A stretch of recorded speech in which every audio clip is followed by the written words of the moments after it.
Hello வணக்கம், இது உங்கள் சிவி ஜோன். சொல்லரும் எப்படி இருக்கீங்க? இப்போ பார்த்தீங்கன்னா மறுபடியும் ஆரம்பிச்சார் முத்துக்குமரன். ஏன்பா போதும்ப்பா, எங்களாலே தாங்க முடியல, போது அப்படின்ற மாதிரி வந்து டென்ஷன் ஆகுறாங்க.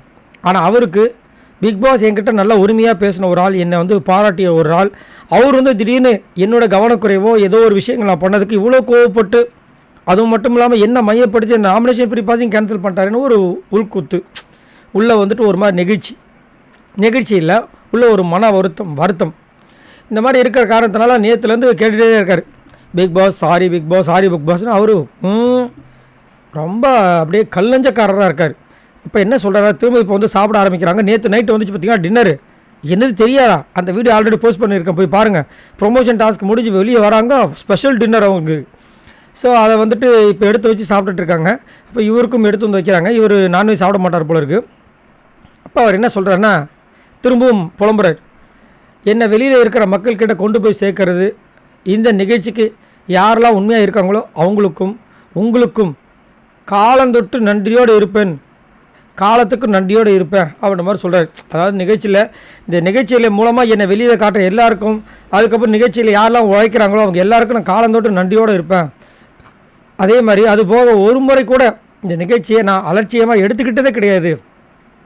இந்த நிகழ்ச்சிக்கு நம்ம வர்றதுக்கு ஒரு மாதத்துக்கு முன்னாடியே கூட பார்த்தீங்கன்னா, நான் போக போகிறேன், ஒரு சின்ன வாய்ப்பு கிடைக்க போகுதுன்னு யோசித்தேன். இந்த வாய்ப்பு கிடைச்சா எவ்வளோக்கு எவ்வளோ உண்மையாக இருக்கணுமோ அதை பண்ணணும்னு நினச்சேன். மக்கள் எல்லாம் சேர்ந்து இந்த நிகழ்ச்சி வின்னர் இவன் தான் அப்படின்னு என்னை கூப்பிடுவாங்களா கூப்பிட மாட்டாங்கன்னு ரொம்ப ஏங்கிட்டு இருந்தேன். அதே 106 நாளும் முழுவதுமாக நான் யோசிச்சுட்டு தான் இருக்கணும், யோசிச்சுட்டு தான் போவேன். வெளியில் மக்கள் என்ன நினைக்கிறாங்க எனக்கு தெரியாது.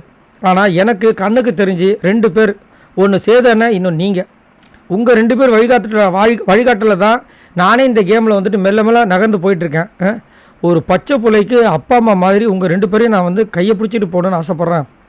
ஒரு குழந்தை பெற்றோர்கிட்ட எவ்வளோ மரியாதை இருக்குமோ அதை விட நான் வந்துட்டு உங்கள் மேலே மதிப்பும் மரியாதையும் வச்சுருக்கேன்.